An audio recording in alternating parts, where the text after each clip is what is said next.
Hey, welcome back everyone. It is time for another red hot covered call video. Hey look, today I'm excited. Why? I get to do the poor man's real estate covered call writing video. Man, it is a mindset for me of doing something bigger than just trading the stock market. Hey look, that's me. I have been trading the market for over 25 years and I'll tell you what, it is easy to lose motivation. It is easy to lose that inspiration, to stay in it, right? It is real easy to not look at the stock market and miss opportunity. Man, I tell you all the time, a day that goes by that you lose that motivation or watch the markets is probably a day you lost an opportunity to succeed in the market. And that's how I look at it. I am a half cup full guy. And look, whether I have a great trade or a not great trade, I look at it as opportunity to succeed. Hey, look, that may sound cheesy, but that's me. I stay in the game, man. This is what I do. This is what I love. It's my passion. And quite frankly, I treat it like a business because I want to make great decisions. And when you treat something like a business, I'm telling you, man, you take that positive approach and you're going to try to do things good. I am using my family's money here, right? So I need to make sure that I'm making those good decisions. So every time I put my family's money at risk, man, we're giving it a great opportunity to succeed. Now, look, before we get going, what I want you to do is go to my website, CTP Dashboard. It's right there. It's free. I want you to upload your copy of the free version of the CTP Dashboard. Why? It helps us find that next great company, that next great covered call candidate. We have to trade covered calls based on the golden rules, right? Those golden rules of covered call writing. Well, my dashboard has the golden rules of covered call writing embedded in it. And what it does is it gives us the opportunity to start our research.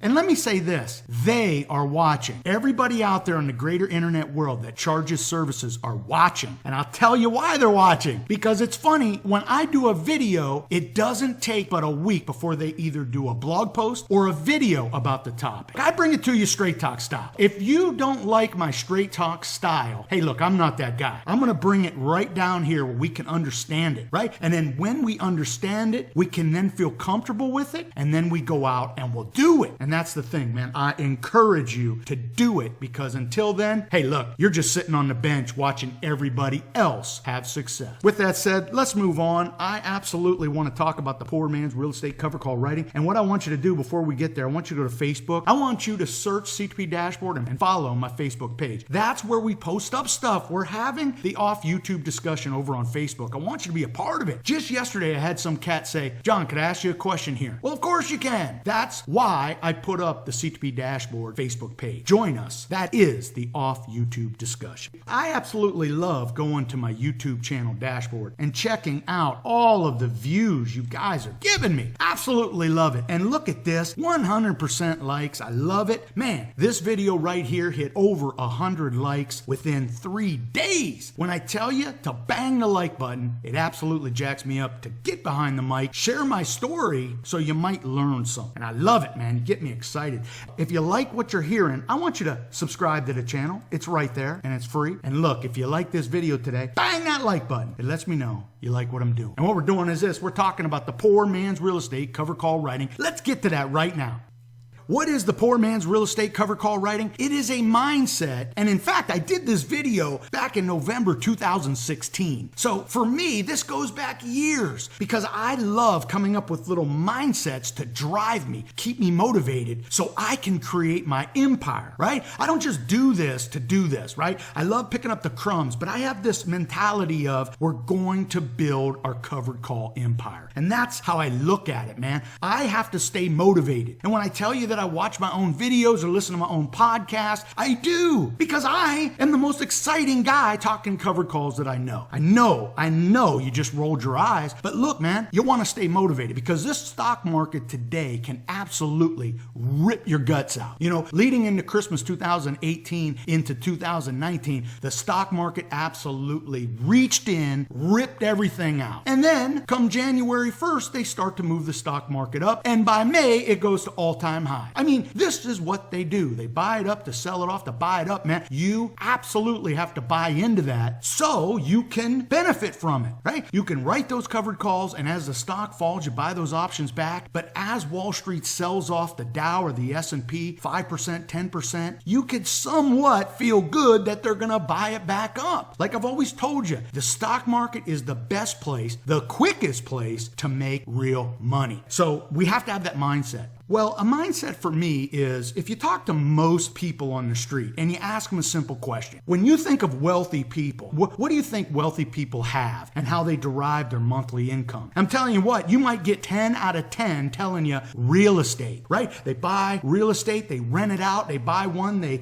then buy two, they buy three, and they are knocking it down, right? Well, look, a lot of us small ball players can't be going out buying an $800,000 or a $900,000 house and then trying to turn over positive cash flow. We just can't, right? And hell, even if you live in places where houses go for $100,000 or $200,000, look, at the end of the day, the banks are going to present you with your debt load, right? And your debt load has to match what they're willing to give in loan. And I'll tell you what, ever since 2008, the game has changed. Now I'm going to show you here how the game has changed. When I did my very first Poor Man's Real Estate cover call writing video, I was trying to connect the dots between how we small ball players can use stocks as real estate. We then write covered calls and we collect the monthly income. And we have the flexibility of being able to do this month over month, but we can move between properties, right? We can buy Microsoft this month, create the cash on cash gain or income, and we can do it again on another stock like Chevron or 3M. Well, that was the idea, because I didn't have 6, 7, 800,000 to be buying a property and trying to convince my wife to buy a property so we can rent it, and I can't even pay off my own damn house, right? So for me, the idea was simple. Let's try to draw an apples to apples comparison.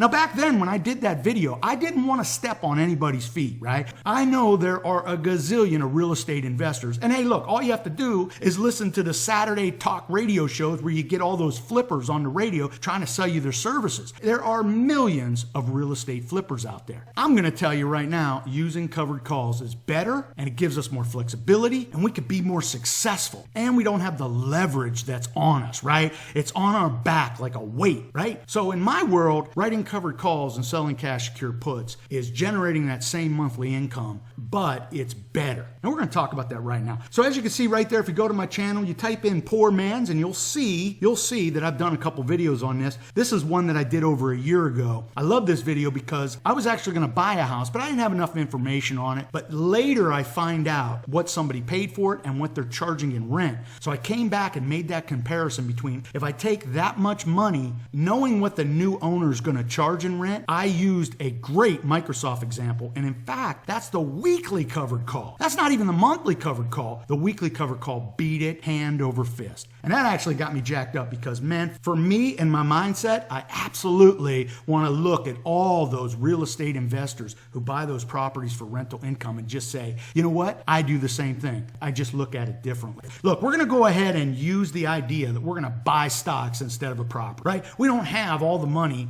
to leverage up to buy a property.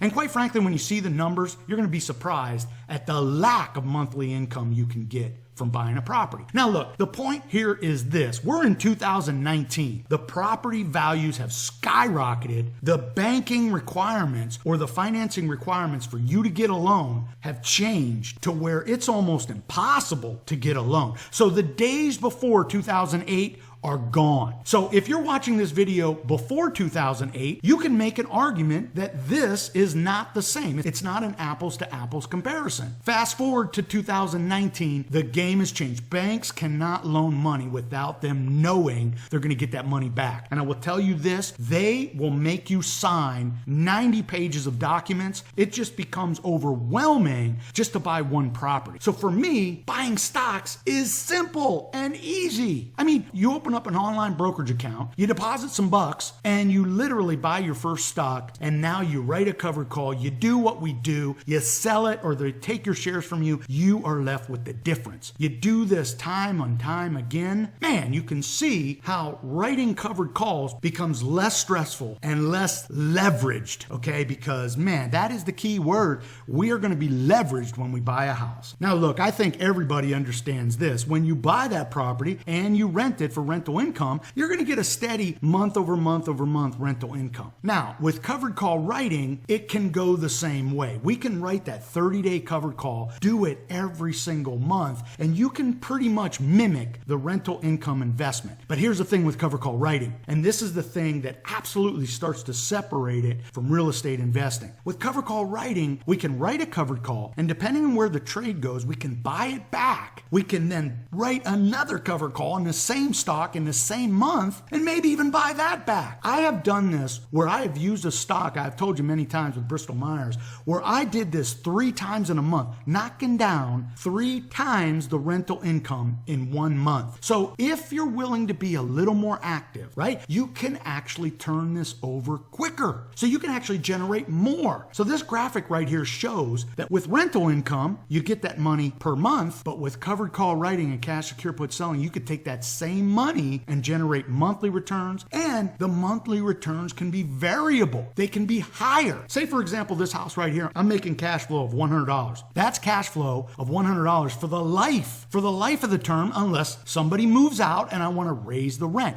Now, that doesn't happen all the time, right? And quite frankly, you can get somebody into a rental and they're there for the life of the loan. You know renters that will just rent for life. Well, chances are you might not raise their rent. There's many reasons for that. One, you might not be able to. Housing prices didn't go up in your area. You might know the people renting and you don't want to, right, raise their rent, right? You're friends with them. But with covered call writing, it can be variable. It can be less, it can be more. We're flexible. We can get in and out of stocks. I'm going to talk about that here because when you buy a property, you better hope you bought it on the right side of the street, right? Because you're left holding that bag for 30 years. Or you have to sell it. And I'm telling you, when you have to sign 90 pages of documents and all the commissions that come with it, that's not an easy task. But with covered call writing, obviously you buy the stock, you write the covered call, whatever happens, happens, and then you can get out of the stock by just selling it. Now, this is an example I pulled from Zillow. I'm going to use this as an example because I've been watching the prices of houses in Bend, and I've really been getting a good feel as to what we can do in terms of the rental market, right? So I buy this property and I want to rent it out. Well, when I started running the numbers, I mean, it is absolutely absurd. We're going to pony up $325,000. Whether you pay for the house outright or you leverage yourself up, you are putting at risk $325,000. When I started running the comps in the neighborhood, and I went on Zillow to see what Zillow thought I could rent it for. Look at this. Look at the mortgage calculator to the right. For $325,000 at 4.25%, which is the rate right now, 30 years, your mortgage is going to be $1,599, almost $1,600 a month. That's the mortgage only, right? They don't even mix in state taxes, repairs. So just on the face of it, this is $1,600 bills you're going to have to kick down to own this property. Well, when I went to Zillow and I looked at what I could potentially rent this house for, it was $1,700. So I'm going to risk $325,000 to maybe make $100 a month in positive cash flow. I don't even think that's positive cash flow, okay? I'm not a real estate investor, so you let me know. You buy the house, you leverage yourself up to $1,600 a month. This is not including taxes. This is not including repairs. And I make $100 free cash flow. I don't think that's positive cash flow. You're going to be in the hole. So what's going to happen is you're going to have to try to rent it for more. You're probably going to try to rent it for $1,800, $1,900. And what does that mean? You're going to have a smaller pool of people that might want to rent from you.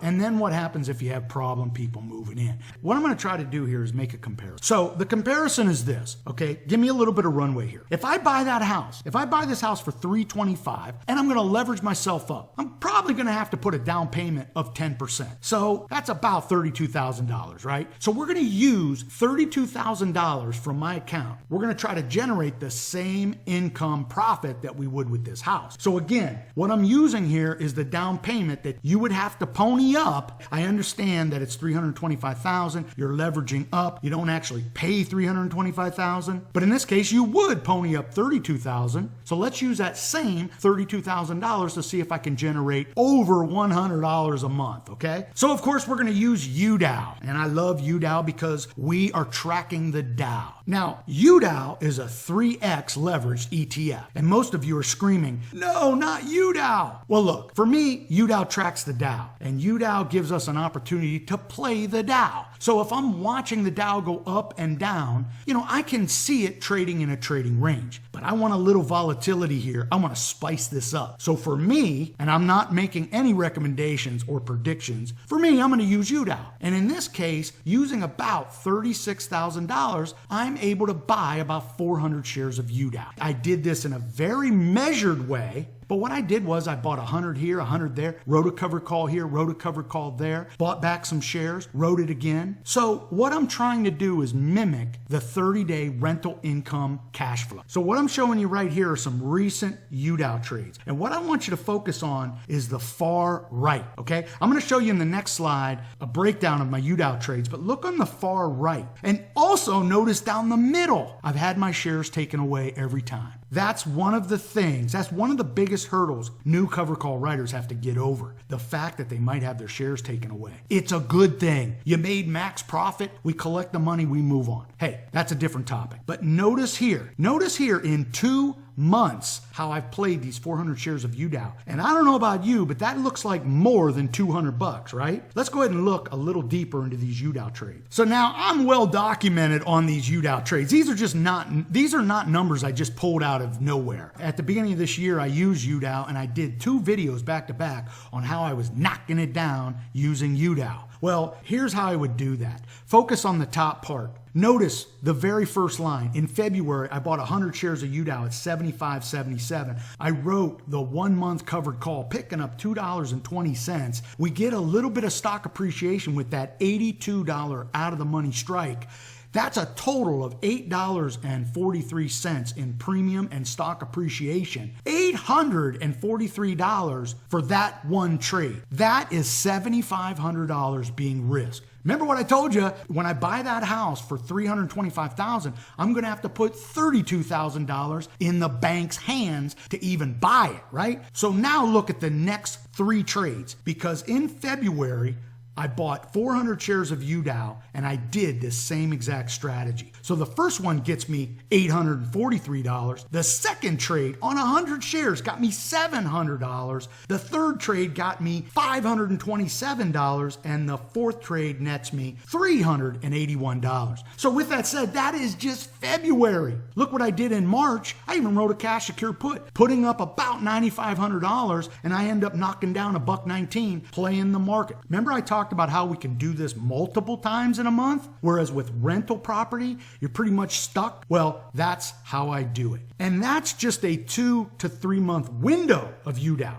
Now notice over to the far right, you see that I use $99,000 to do this. Well, understand, it's 400 share increments. And remember I showed you on the last screen where my shares were taken away? As that money was coming off the board, I would wait a little bit, decide what I was going to do, and I would get back into the play. That $99,000 is just a total of the 3 months. Now, with that said, as UDOW got higher, my expenses got higher. So to be honest with you, I couldn't buy 400 shares with that $32,000. But that February definitely shows you that we can do this. What would I do? I would go out and find another stock and then use the same strategy. Would I get the same returns? Well, I might be able to. UDOW is volatile, but it isn't so volatile that the premiums are so far off the charts. I mean, there are stocks out there like Wynn and Netflix. They have volatility built into them. So you can definitely find some great plays with just $32,000. And I'm telling you, you can definitely beat that $100 positive cash flow that rental's giving you. Now let's go ahead and sum this up. I think you all get the idea. Covered call advantages for me. Well, look, we small ball players can get in the game, right? We have smaller investments to enter the game. I mean, that is the key. Look, if you try to buy a property, a $325,000 property, you don't have much to your name, guess what? You ain't getting that property in today's world. Those banks will not give you money. For me, it's all about the small ball accounts, getting into the game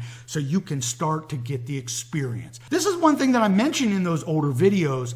How are you going to get the experience if you can't even buy the house, right? Say at the end of the day, you want to be a real estate mogul. How are you even going to get in the game to get the experience, right? I always tell you in all my videos, you have to get your financial education. You have to feel comfortable with it so you get your experience. Well, if you don't have $325,000 to pony up or leverage, you can't even get in the game. So it's all coulda, woulda, shoulda. But using covered calls is totally different. We can actually get in the game because you only need 100 shares.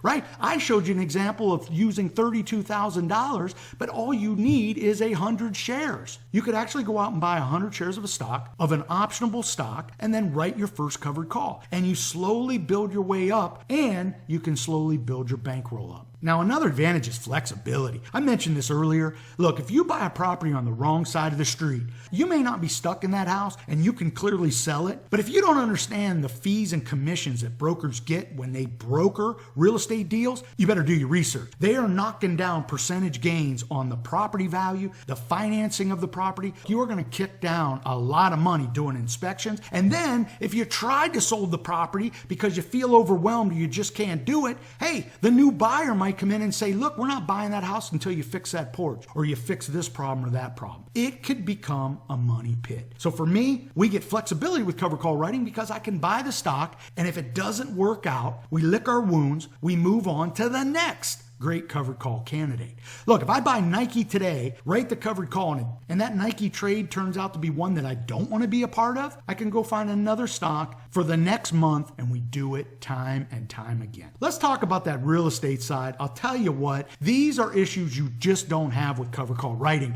Look, when you buy a property, man, you take on tenants, and tenants might not pay. Or tenants might complain, right? So now you have this new layer of stress in your life, right? You're living life worried about anything going wrong with your property or your tenants. Now, if you bring in people you know, that's fine. But that could be another problem. So you bring in friends or family. Do you think you could raise their rent? Probably not. That's going to cause family friction. But let's just say you rent it out and you get your first tenants in there and it's so-so. They end up moving. Then you're thinking, hey, I'm going to move in some students, right? I'm going to have the steady income of students, right? They're then going to rent the property. They're going to rent all the bedrooms. Man, positive cash flow. And I can raise the rent on them, right? Because I don't know them. Well, then you have 3 problems and 3 headaches should this trade go bad, right? Now look, the obvious, and you know this, even if you're not a real estate investor, you buy a piece of property and you got maintenance issues. That idea that the water heater explodes in the middle of the night, you got to deal with it. And if you bought a house a state away, unless you have a maintenance company handling all of your rents, which by the way, you're going to have to pay them a percentage, you're going to have to fix it. And man, that is just more time. That is just more time taken away from your life. Now look, the phone calls in the middle of the night, those are real. And quite frankly, they're probably text messages these days, right? Text messages and emails and phone calls. Man, you got to deal with people. When you write covered calls, you don't have to deal with people. Now, you don't have to fill out the 30 documents. I'm going to show you a picture of my contract when I bought that house. And I'll tell you what, it is absurd. It is absurd what the banks want you to do. Talk about jumping through hoops. I'm about to show you what we had to do to get into this property. And no debt load worries. I'm telling you right now, as soon as you apply for a loan, that's the first thing the bank looks for, debt load. You have your current mortgage, you're going to take on a new mortgage, plus your down payment. The bank comes back at you with the debt load. And I'm telling you what, to be honest with you, it could hit your ego because you think you can buy this property, everything's going good, and then the bank slaps you with the debt load issue. And you got to figure out the debt load issue. And usually what that means, you got to pony up more of a down payment. So remember that house is $325,000? Now, instead of putting down $32,000 for a down payment, you got to put down $100,000. I'm telling you, man, debt load gets stacked on your back and you carry it around with you. Now, this is an actual picture of my documents that I signed. I'll tell you what, it is that thick. And yes, true story, 65 signatures. 65 signatures to buy the house that I did. Blows my mind. And the one thing we don't talk about, or you won't hear most people talk about, is the thousands of dollars that goes to commissions for the brokers, the inspections, and then the possibility of you upgrading the property to get max rent. You may buy a property, you want to put on a new porch or a new roof. You couldn't get the seller to do it as a part of this deal, so now you have to do it, which is more money out the pocket. Now I'm going to finish this up. I think you now understand why I love using covered calls as a millionaire's mindset. My covered call millionaire's mindset, where I can use stocks instead of properties to generate that monthly rental income. Okay? It's a mindset. It's what I do to stay motivated. And look, it excites me. Hell, right now I want to go to my dashboard and find the next great rental income covered call candidate. The number one advantage is it allows the small baller to get in the game. I can't say this enough. I get emails all the time that folks only have $5,000, and most of them have less than that. So the reality is getting in the game is as big as the idea itself. How are you ever going to buy properties for real estate income and become that empire, right? Become that mogul inside when you can't even get in the game. But with covered calls, you can, because the entry is lower. And there's so much free information out there. You can learn it, get comfortable with it. And when you do that first trade, man, you could have success on your side. Now, I'll tell you this, another awesome thing. I put $5,000 into a Fidelity account. I buy that stock, and wherever the trade goes, it goes. And based on my experience and my exit strategies, I'm going to try to make the trade successful. But when the trade ends, it is over. There's no leverage. I got no monkey on my back. We move on to the next trade. And if you failed, you can come back and watch more videos and try it again. If you had success, you can mimic that success by doing it time and time again. Now look, I think by now you see my point. And what I really want to encourage you to do is go back to my channel, search Poor Man's, and watch my last Poor Man's Real Estate Cover Call video where I used a house and Microsoft as an example, because I really break it down as to how that house would have given me this much income versus the Microsoft weekly covered call. I don't know if this video upped your game, but if this half-ass interests you, I know it motivated you. It probably woke up that inner mogul. I know it did, because believe it or not, I'm just like you, right? We're out there trying to create our empire. And for me, I'm using covered calls and cash secured puts. And I think you will too. Hey, look, until next time, I hope all your covered calls are profitable.